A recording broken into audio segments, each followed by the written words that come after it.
Ok, muy buenas tardes, compañeros. Esta es la continuación de lo que es la espectroscopía de absorción infrarrojo. Ya, ¿qué es lo que vemos acá? O que ya hemos ido viendo.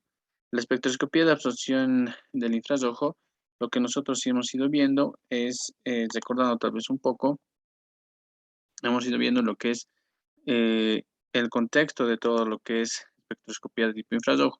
Habíamos visto que en el infrarrojo tenemos un rango de longitudes de onda de 800 a 1 millón de nanómetros, en donde te dice que a mayor longitud de onda, menor energía llegas a tener. Hacíamos relación que esto era inversamente proporcional. A mayor longitud, menor cantidad de energía que esto llega a tener. Y si ustedes se fijan, en el caso del infrarrojo tiene de 800 a 1 millón de nanómetros, que es bastante. Entonces, la longitud de onda, acá, por ejemplo, es una longitud de onda corta, por eso tiene mayor energía, y en esta ocasión aquí hay una longitud de onda larga, ¿no? Más extensa, y por eso tiene otra longitud de onda mucho mayor, ¿ya? Por ende, te dice que este tiene una menor longitud de onda, mayor energía. Mayor longitud de onda, menor energía, ¿no? Que es inversamente proporcional. En este sentido, decíamos y asumíamos que en el caso del infrarrojo, generamos nosotros en relación a la región que tiene, que es de 800 hasta 1 millón de nanómetros, tres regiones. La región del infrarrojo cercano, del infrarrojo medio y del infrarrojo lejano, que ya lo hemos ido viendo.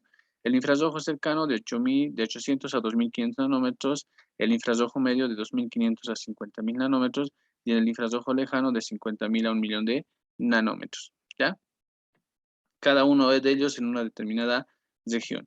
Asumíamos que en el caso de lo que es la absorción en el infrarrojo, la energía que llega a tener este tipo de longitud de onda le permite generar a lo que es el infrarrojo ya vibraciones moleculares, no así saltos electrónicos como en el caso de la luz ultravioleta y visible. Más en cambio, la energía que este llega a tener está relacionado a lo que es las vibraciones moleculares que se tienen. Las vibraciones moleculares que llegamos a tener, como ya habíamos visto, son de vibraciones, son de dos tipos, las vibraciones de tensión y las vibraciones de flexión. Entre las vibraciones de tensión tenemos lo que es el simétrico y el asimétrico. En las vibraciones de flexión, tijereteo, aleteo, torsión y balanceo. Si ustedes se fijan, en el caso de lo que es las vibraciones de tipo de tensión, genera lo que es una vibración de tipo simétrica, ya que si ustedes se fijan, en el caso de la vibración, los enlaces que se llegan a generar por parte de lo que es el, el analito en cuestión, ya son iguales. Por eso se dice que son vibraciones simétricas, ¿no? Por otro lado tenemos las asimétricas, que si ustedes se fijan, miren, se genera en el momento de generar la vibración, genera una variación entre el momento en el cual este llega a vibrar en los enlaces que llega a tener, ¿no? ¿Ya? Acá tenemos otros que son los de flexión, tenemos el tijereteo que en forma de tijera, acá tenemos el aleteo en forma de movimiento de alas.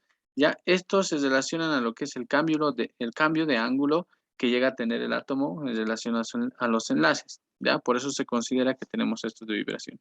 Después tenemos el de torsión, genera un cambio igual sobre su eje. Tenemos el de balanceo, ¿no? Esto ya lo habíamos visto y pues decíamos que son vibraciones que se llegan a dar. Esto acá a cosa de que a que se irradie energía electromagnética de tipo infrarrojo hacia la molécula. Si tú irradias con energía electromagnética hacia la molécula, vas a esperar por parte de la molécula estos tipos de vibraciones. ¿De qué dependen? Dependen del grupo funcional que lleguen a tener, ¿ya? Depende del grupo funcional que lleguen a tener. ¿Ok? Perfecto, eso lo veíamos. Asumíamos que en el caso de lo que es la espectroscopía del tipo infrarroja, este es un método de tipo cualitativo, ya que te permite poder conocer las características que llega a tener el analito. Prácticamente te llega a conocer lo que son los grupos funcionales, el número de carbonos y demás, pero te dice el qué, es decir, qué hay en ese tipo de muestra, qué analitos hay, ¿ya? Eso es lo que te da. Pero no es considerada una técnica de tipo cuantitativa, no es cuantitativa, ¿ya? Porque no te genera un resultado numérico como tal, de decirte cuánto hay, sino solamente te dice el qué hay, ¿no? Por eso se dice que este de la espectroscopía de tipo infrarroja es una técnica de tipo cualitativa. ¿Ok? Entre las partes que llega a tener este espectrofotómetro de infrarrojo tenemos la fuente, el monocromador, la celda, el detector y el sistema de registro, ¿no? Asumíamos que en el caso de la fuente tenemos 4 tipos de lámparas que se van a utilizar. Tenemos que considerar que la función de lo que es la fuente es de emitir la longitud de onda específica en una determinada región del infrarrojo. O en pocas o en simples palabras, emite la luz ya específica que se tiene que dirigir hacia el analito. Esa es la función que llega a tener la fuente. Ya, para la utilización del espectrofotómetro de tipo infrarrojo, tenemos 4 fuentes o 4 lámparas que se utilizan. Como primera tenemos la lámpara de NERTZ, la lámpara global, la lámpara de arco de mercurio y la lámpara de filamento de tungsteno. ¿Ya? En el caso de la lámpara de NERTZ, es una lámpara que está formada prácticamente de un cilindro conformado de algunos óxidos como el itrio, ¿no? Que son óxidos de tierras raras, ya que estos llegan a tener, o que esta lamparita llega a tener, unos 20 milímetros de longitud por 1 a 2 milímetros de diámetro, que es ligeramente pequeña la lámpara, ¿no? ¿Ya? Eh, lo interesante de esto es que se hace pasar por una corriente eléctrica por parte del cilindro y este cilindro empieza a calentar, ¿no? Es decir, si generamos corriente eléctrica hacia la lámpara, el cilindro, o perdón, la lámpara empieza a calentar, ¿ya? ¿Por qué llega a calentar? Porque la lámpara de NER tiene que calentar para poder emitir la longitud de onda específica, ¿no? Y la lámpara de NERS está dirigida para lo que es infrarrojo cercano, ¿ya? Entonces, la idea está en que la lámpara, cuando entra en contacto eléctrico, por el flujo o el movimiento de electrones que se da, genera el calentamiento de la lámpara. La lámpara, una vez caliente, lo que hace es emitir la longitud de onda específica, ¿no? Esta lámpara de NERTZ te dice que puede llegar hasta temperaturas de 1500, de 1200 hasta 1500 grados centígrados, que es una temperatura alta, pero la idea es que llegue a esa temperatura para poder emitir la longitud de onda específica, ¿ya? Que eso es lo que se llega a ver, que eso es lo interesante. Ahora, el mismo equipo tiene un regulador de temperatura para que no se genere ningún tipo de distorsión o alteración en el equipo, ¿no? Por otro lado tenemos la fuente de Globar. Esta fuente de Globar prácticamente es una lámpara que está conformada por una barra de lo que es carburo de silicio, que esta cuando entra en contacto eléctrico de igual manera llega a calentar a temperaturas de 1500 hasta 1800 grados centígrados, ¿ya? Que igual, cuando este calienta, emite la longitud de onda específica, ¿ya? Esta lámpara presenta un diámetro una longitud de 5 centímetros y un diámetro de 3 milímetros. Este está presente con un filamento de carburo de silicio. Esta lámpara de fuente de Globar prácticamente produce una radiación de tipo infrarrojo más intensa, lo que es de la lámpara de NERTZ, en donde nosotros tenemos números de onda de menores a 200 centímetros a la menos 1, ¿no? En relación a la frecuencia que se llega a tener, ¿verdad? Que se llega a ver. Esta lamparita de fuente global, de igual manera, calienta y emite la longitud de onda que se necesita. En esta ocasión, esta lámpara global es fundamental poderla conocer, ¿ya? Por otro lado, que la de global utilizamos para infrarrojo cercano, ¿ya? En el caso de lo que es la fuente de otra fuente, que es la del arco de mercurio, se usan prácticamente para aplicaciones del infrarrojo lejano, otra sección del infrarrojo que se tiene, que este prácticamente consiste en un tubo con cacheta de cuarzo, es de cuarzo, tiene que resistir bastante, que contiene mercurio a alta presión, más o menos una presión de una atmósfera, a través del cual lo que hacen es pasar corriente eléctrica que esta va a formar un plasma interno y va a generar lo que es la emisión de radiación. Ya, prácticamente igual, la lámpara de mercurio calienta gracias a la presión que llega a tener y la temperatura que se establece cuando se emite una determinada corriente eléctrica, genera lo que es la emisión de lo que es la radiación electromagnética. ¿Ya? Este tipo de arco de mercurio tenemos que recordar y tal vez subrayar que se encuentra o se utiliza para el infrarrojo lejano.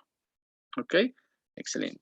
En el caso de lo que es la cuarta lámpara, que es la lámpara de filamentos de tungsteno, esta es una lámpara convencional que ya conocemos, ya que se puede usar para el infrarrojo cercano, ¿ya? Pero este llega a sus límites al utilizar el infrarrojo cercano, ¿ya? Que va desde los 800 hasta los 2500 nanómetros. Esta lámpara de tungsteno tiene pues el filamento de tungsteno como tal, y el filamento de tungsteno va al calentar a una temperatura de más o menos 1000 a 1200 grados centígrados, se genera lo que es la liberación de la radiación electromagnética, ¿no? Hacia lo que es la muestrita. Entonces, esta lámpara de filamento de tungsteno es igual a una de las más utilizadas, pero es para infrarrojos cercanos, debemos asumir ese aspecto. Ahora, ¿por qué tenemos varios tipos de lámparas ¿por qué tenemos 4 tipos de lámparas para el infrarrojo cercano? Por el amplio por la amplia región de longitud de onda que llega a tener, porque tener una región de longitud de onda de 800 hasta 1.000.000 de nanómetros es bastante alta. Entonces, esto lo divides en regiones, región cercana, región media y región lejana. Cada región permite tener diferentes tipos de lámparas que pueden ser y emitir una determinada longitud de onda, pero en sus respectivas regiones.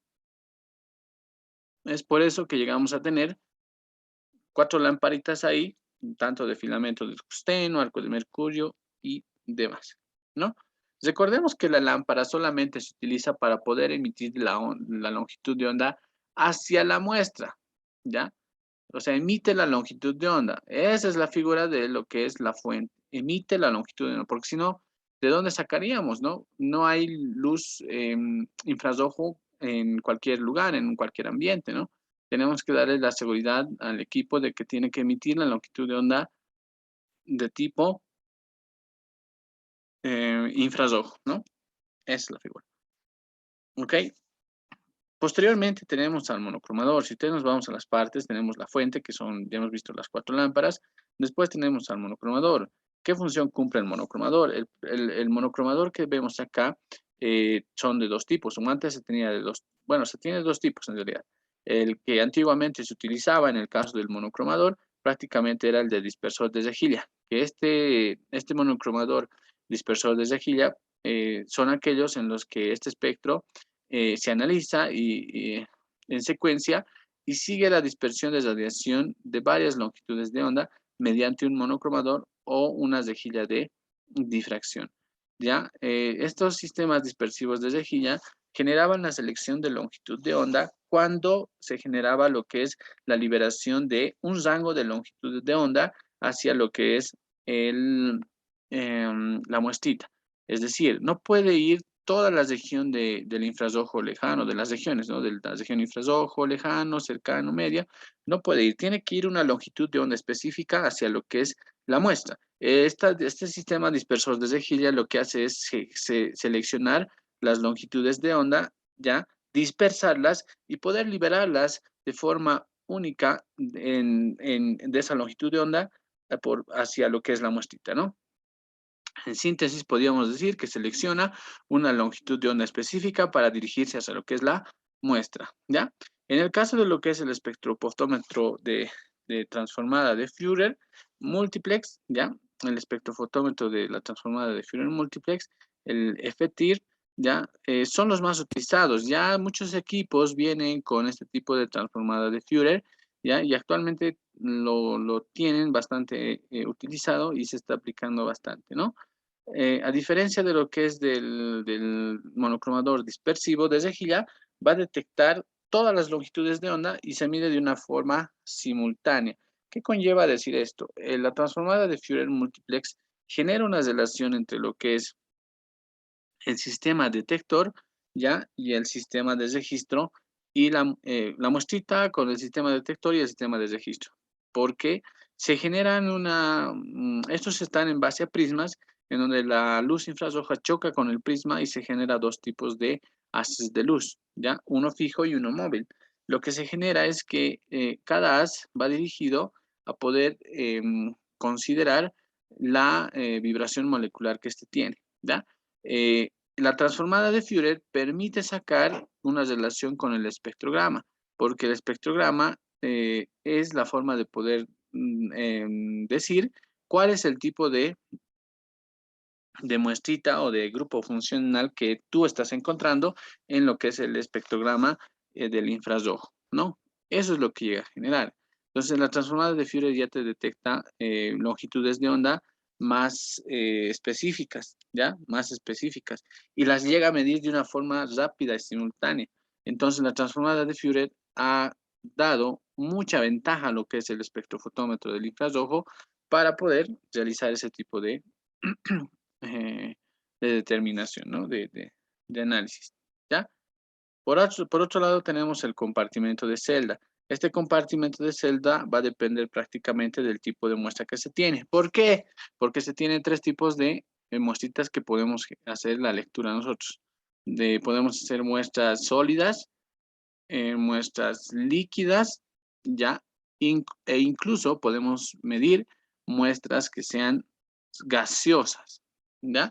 Dependiendo del estado de materia que se tienen y el tratamiento que generemos, vamos a determinar esos tipos de muestritas, ¿no? Eso es lo que vamos a hacer, ¿ya? Por ejemplo, acá tenemos nosotros el tratamiento de las muestritas que pueden ser, miren, líquidas. Si son líquidas, ¿ya? Y viscosas, vamos a generar discos de cloruro de sodio. Si son muestras líquidas no viscosas, si son muestras líquidas no viscosas volátiles, generamos la utilización de la celda desmontable. Y si son líquidas no viscosas no volátiles, utilizamos parafina para poder determinar la concentración, ¿ya? O perdón, para poder determinar el tipo de analito. Ahora, la celda desmontable prácticamente solo es para muestras líquidas que son volátiles, para muestras líquidas que son volátiles. Acá tenemos nosotros la celda desmontable que consta de todos los tipos de partes, incluso de las tuerquitas que se utilizan para poder formar lo que es este tipo de celda desmontable. Ahí colocamos la muestra, eh, líquida volátil y lo que hacemos es poder realizar la lectura como tal, ¿no?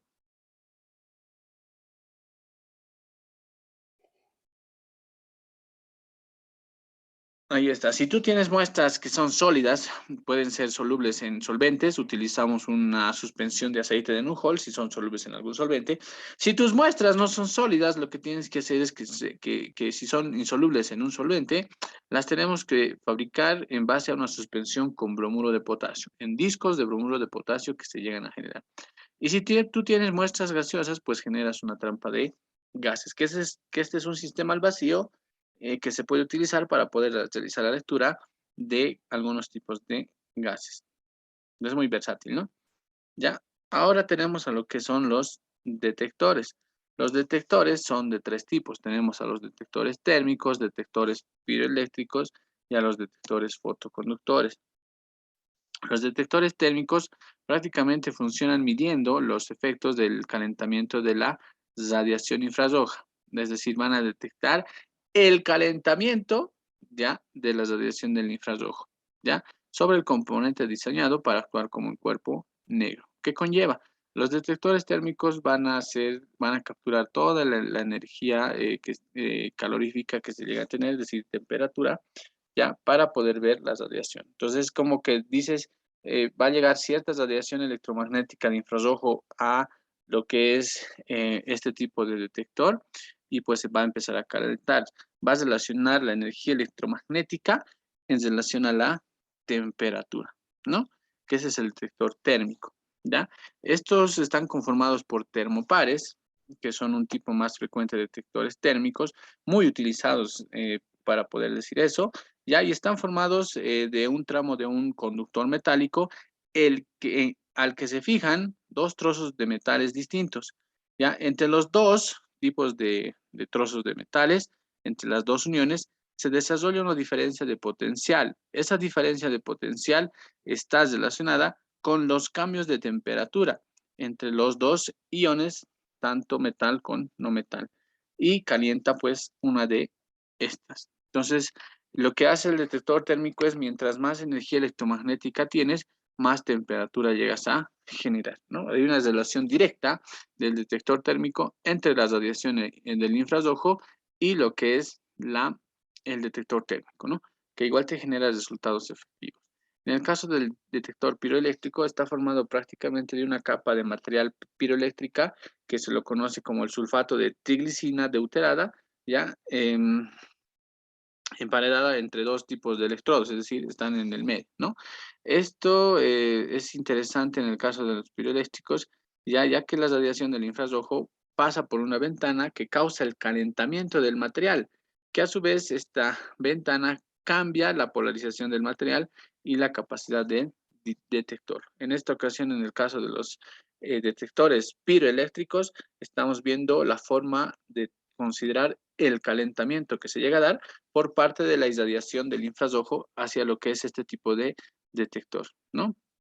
Ahora hablamos nosotros de calor. Y por último tenemos nosotros a lo que es el detector fotoconductor. Este detector fotoconductor prácticamente consiste en una capa semiconductora delgada de un material como el teluro de cadmio, ¿ya? Que este prácticamente recubre una superficie no conductora de vidrio encerrada en un envolvente de vidrio al vacío. La exposición del semiconductor a la radiación del infrarrojo lo que va a hacer es elevar los electrones de valencia desde un estado no conductor hacia un estado conductor, aumentando prácticamente así la conductividad del dispositivo. Este detector fotoconductor también es utilizado bastante en la empresa o en los equipos que se tienen, ¿no? El fotoconductor, que es el que se llega a generar. Por otro lado, tenemos ahora el sistema de registro. El sistema de registro lo que hace es determinar, es un software aparte en el equipo, y te genera lo que es este tipo de espectrograma. A esto nosotros lo conocemos como espectrograma. Cada pico que llega a presentar o tener este tipo de espectrograma se relaciona a un grupo funcional, a algo, ¿ya? Entonces tú tienes que hacer la lectura de este pico o los picos y poder decir qué es lo que has encontrado al realizar lo que es el espectrograma de lo que es una determinada muestrita, ¿no? Eso es lo que te llega a pedir. Entonces, lo que te da como resultados, si ustedes se fijan, es un espectrograma en el cual tú ves los picos, ¿ya? Analizas los picos y esto te lleva a conformar la estructura que llega a tener tu analito que estás buscando, ¿no? Entonces, tú tienes que conocer el espectrograma haciendo la lectura con un diseño de picos para poder formar lo que es el compuesto como tal, ¿ya? Para poder hacer la interpretación de lo que es este tipo de espectrograma, lo que hacemos es considerar dos tipos de divisiones que llega a tener este espectrograma. Por un lado tenemos lo que es la zona de frecuencia o región de frecuencia de grupo, que este va en lo que es mayor a los 1200 centímetros a la menos 1 hasta los 3600 o 4000 centímetros a la menos 1 de frecuencia, ¿ya? En el caso de lo que está acá, ¿no? Va desde los 1200 hasta los 4000 la zona de frecuencia de grupo. Desde los 600 hasta los 1200 centímetros a la menos 1 de frecuencia, generamos lo que es la zona de huella dactilar. Desde los 600 hasta los 1200 generamos lo que es la zona de huella dactilar. Cada una de estas divisiones que tiene el espectrograma genera el análisis para poder realizar lo que es un tipo de lectura de los equipos o de la determinación del analito que se llega a tener. Entonces, lo interesante de esto es que tú analizas estos picos. Ahora, si tú no quieres analizar, puedes utilizar un patrón o un estándar y generar una correlación de picos entre el estándar, entre el espectrograma estándar que tienes y el espectrograma de origen desconocido que tú pretendes relacionar con lo que es uno que es conocido, un estándar, ¿no? Entonces, la idea en esto es que en el espectrograma tú generas tu propia estructura química en base a los picos que llegas a tener, que eso es lo que llegamos a nosotros comprender. ¿Ya? Hay algunos grupos funcionales que absorben en la región de la huella digital y otros que absorben en la zona de la región del grupo funcional, ¿no? Entonces, estos espectrogramas son fundamentales para poder generar la interpretación de diferentes tipos de compuestos. Pero ¿qué es interesante? ¿Ya? Que acá también nos dice. Lo que quiero que puedan ver, y para que tengan tal vez la idea más clara, en el video que hemos visto, para hacer el análisis, ¿no? Lo vamos a hacer rapidito. Miren, en el caso de acá, tenemos lo que es... en el caso de lo que es... En el caso de lo que es el espectrograma, la espectroscopía de tipo infrarrojo, en el caso del espectrograma como tal, lo que hacemos es, miren, acá tengo el espectrofotómetro, ¿ya? Está primero por 4 partes. Acá adentro tengo lo que es el espectrofotómetro, bueno, tengo lo que es la lámpara, este puede ser de NERD, de arco de mercurio, global o tuxteno. Después tengo lo que es ya el monocromador que se encuentra aquí, que esta es la transformada de Führer multiplex, ¿ya? Que son 2 acá. Acá tengo lo que es la celda de la muestra con esta rendija de entrada que se llega a ver la muestrita. Después tengo lo que es la parte de lo que es el detector que se encuentra acá. Acá ustedes pueden ver, si se fijan, acá tengo lo que es la zona de salida de la luz infrarroja hacia lo que es la celda de la muestra. Que acá tengo lo que es el portamuestras donde yo voy a colocar mi muestrita. Y acá está el detector. Si ustedes se fijan ahí, tiene, digamos, partículas que generan absorción del agua. Lo que debemos evitar en este equipo es la humedad. ¿Por qué? Porque tenemos que evitar distorsión en lectura. Al momento de generar el espectrograma, generan mucha distorsión en la lectura y no nos conviene porque después nos va a brindar resultados no muy claros y resultados no específicos. Entonces es fundamental evitar la presencia de agua por ahí y hacer que se genere algún tipo de humedad. ¿Ya? Ok. Entonces ahí tenemos los 4 tipos o las 4 partes del espectrofotómetro, ¿ya? Las 4 partes. Por otro lado tenemos el software, en el cual tengo lo que es el sistema de registro. Hasta acá, estas cuatro de acá son la lámpara, el monocromador, transformador de Führer. Acá tengo lo que es la celda para la muestra y acá el detector. A este otro ladito yo tengo lo que es el software conocido como el sistema de registro. Ese software del sistema de registro, pues es el que se encarga de poder generar lo que es el espectrograma en esta computadora y estos implementos que vienen por parte del equipo, lo que se hace es generar, el espectrograma como tal, ¿ya? Entonces, para poder realizar antes la lectura, lo que tengo que ver es el cargado de muestras y el tratamiento de las mismas.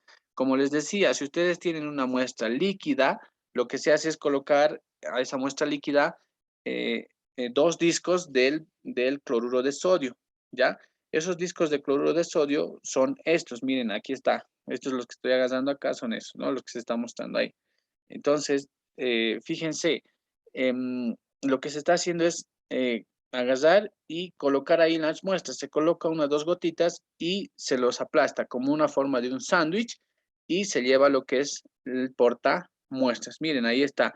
Lo llevo hacia el portamuestras y hago la lectura, ¿no? De qué será mi muestrita, qué he determinado, ¿ya? Ese es por un lado las muestras líquidas, ¿ya? Utilizas un disco de cloruro de sodio, ¿ya? Utilizas un disco de cloruro de sodio. Por otro lado, tenemos las muestras líquidas que sean em, no volátiles, ¿no? Las que te permiten utilizar la celda, ¿no? La celda desmontable para lo que es la detección del analito en cuestión, ¿no? Ahí está, si ustedes se fijan, esa es la celda desmontable. Ahí tengo que formar todo lo necesario para poder hacer la lectura, pero esta es la celda desmontable, ¿ya? Que es una que se tiene ahí. Ahí hay otra que es de la marca de Perkin-Elmer, que te genera también una celda de un disco, una celda desmontable para la lectura de muestras líquidas. Ahí está, lo que tengo que colocar es líquido ahí y hacer la lectura, la interpretación en un espectrograma. Ya es la figura que se tiene ahí de Perkin-Elmer, ¿no? Que es una marca que trae bastantes equipos, ¿no? Y que no hay muchas quejas, son buenos nomás, ¿ya? Entonces, fíjense, ahí está. Por otro lado, les habíamos mencionado que podemos hacer la muestra de lo que son muestras que sean sólidas. Si tu muestra es sólida y no se disuelve nada, tendrías que utilizar lo que es como solvente el hidróxido, el bromuro de potasio, ¿ya? El bromuro de potasio. Si ustedes se fijan acá, acá tengo lo que es un morterito de ágata. Lo que voy a hacer es colocar acá la muestra con lo que es el bromuro de potasio. Muestra más bromuro de potasio, recién genero la lectura.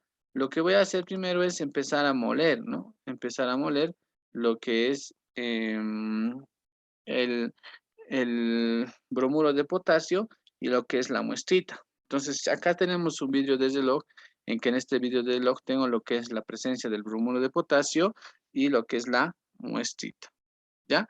Entonces, eso es lo que me permite a mí formar un disco. ¿Qué es lo que voy a hacer? Lo voy a, con el mortero de ágata, que es este mortero pequeñito que se tiene acá, lo empiezo a moler todo de forma fina, más o menos como el azúcar molido. Lo agaso y lo pulverizo todo. Una vez pulverizado, lo que va a pasar es que voy a formar un disco. Acá está el bromuro de potasio y también está la muestra. Voy a molerlo, molerlo, molerlo, molerlo y miren, me queda así. Una vez que se generó la pulverización de ese tipo de bromuro de potasio con la muestrita, lo que voy a hacer es colocarlos en un sistema mecánico fijo para poder generar el disco de bromuro de potasio. Entonces lo voy a ir cargando, como se puede ver ahí, lo voy a ir cargando y posteriormente lo que voy a hacer es fijar, ¿ya? Voy a fijar bastante lo que es la celdita, o perdón, mi disco de bromuro de potasio. Si ustedes se van a fijar que ahora lo está sacando, lo que va a pasar es que se va a generar ya la presencia de un disco en la parte interna de ese sistema mecánico. Este sistema mecánico para formar el disco es a presión, a fuerza, ¿no? Entonces eso es lo que se tiene que realizar. Hay otros todavía mejorados, pero eso depende también de cuál tú tienes, ¿no? Cuál espectrofotómetro llegas a tener. Entonces, si ustedes se fijan en la parte central, lo que vamos a tener es un disco de bromuro de potasio con la muestrita, ¿no? Un disco de bromuro de potasio con la muestrita, que esa es la figura, eso es lo que me llega a dar. Entonces, ustedes se fijan, acá tengo lo que es el disco de bromuro de potasio y eso es lo que tengo que llevar a lo que es el sistema para hacer la lectura de muestras, ¿ya? ¿Entendido? Entonces, fíjense, lo vamos a llevar ahí, lo colocamos al portamuestras, lo vamos a llevar al equipo del infrarrojo y vamos a generar el espectrograma. Eso es lo que se está buscando, ¿no? Y generamos el espectrograma. Lo colocamos, lo cargamos y nada más, ¿no? Y lo vamos a colocar, cargar y listo, ya está. ¿Ok? Perfecto. Ahí está. Entonces, consideremos que una vez que genero la lectura de esto, yo lo que voy a hacer es generar un espectrograma. Más allá de los detalles del equipo, genero este espectrograma. Este espectrograma te da todos los grupos funcionales que llega a tener el analito que estás buscando. Es decir, digamos, estás buscando el acetaminofén, tienes todos esos picos, son grupos funcionales que llega a tener el acetaminofén, ¿no? O si no, estás buscando el otro tipo de compuesto, ¿ya? Y la idea es que generes en estos puntitos que se tiene acá, estos picos, ¿ya? Un patrón de picos que se asemejan a lo que es lo que estás buscando, ¿no? ¿Ya? Entonces, lo que haces es aquí tener el espectrograma, acabas acá, o sea, todos tus resultados, el final de tu trabajo se dirige acá, ¿no? En este espectrograma. Y este espectrograma es lo que yo necesito para poder hacer una relación de picos y determinar los grupos funcionales que se llegan a tener, ¿ya? Cada pico se dice que es un grupo funcional o un doble enlace, dependiendo de lo que nos dé el pico, cómo se llegue a presentar. Pero la idea es esta. Entonces tú haces la interpretación. ¿Cómo puedes hacer para poder generar la determinación de muestras desconocidas con la utilización de un patrón o de un estándar, ¿ya? Por ejemplo, acá tengo un estándar o un patrón de lo que es miren, acá tengo un estándar o un patrón, este es un disco, ¿ya? De estándar o de patrón que eh, tiene o que es el acetaminofén, ¿ya? Ese tipo de disco que hemos visto te genera un patrón, picos conocidos del acetaminofén. Entonces, si ustedes quieren buscar en una muestra desconocida acetaminofén, hacen el análisis, ¿ya? Y lo que van a hacer es, pues, comparar, comparar los picos de lo que ustedes han hecho el análisis y los picos del patrón o del espectrograma patrón que conozco. Es como verse un espejo, ¿no? Mientras más relación de picos se tenga, pues más la muestra se va a parecer a lo que es el acetaminofén. Y eso es lo que nos va a permitir a nosotros decir, sí, según el patrón de mi estándar, que son una línea de picos, y el patrón que estoy buscando o la muestra que he buscado, los picos tienen una relación en común. Entonces, ¿qué? Asumo que se va a generar lo que es eh, una relación en picos y decir que sí, mi muestra que estoy buscando es acetaminofén, ¿no? Esa es la figura. Trabajamos siempre en un estándar, un patrón conocido y lo comparamos para poder ver si es, ¿no? Aquí, por ejemplo, tengo del poliestireno otro patrón u otro estándar. Entonces busco en otros lugares poliestireno y me tiene que salir lo mismo, me tiene que salir un pico igual. Si me sale un pico igual, pues no hay problema. Puedo asumir que es el acetaminofeno. Si no es eso, entonces, si no tiene una relación en picos, es otro tipo de compuesto, ¿no? Que no estamos buscando.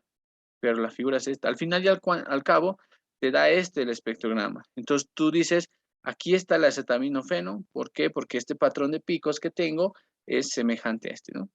Entonces, sí digo y tengo ese aspecto. Entonces, fíjense, prácticamente lo que hacemos nosotros es determinar lo que es ese espectrograma.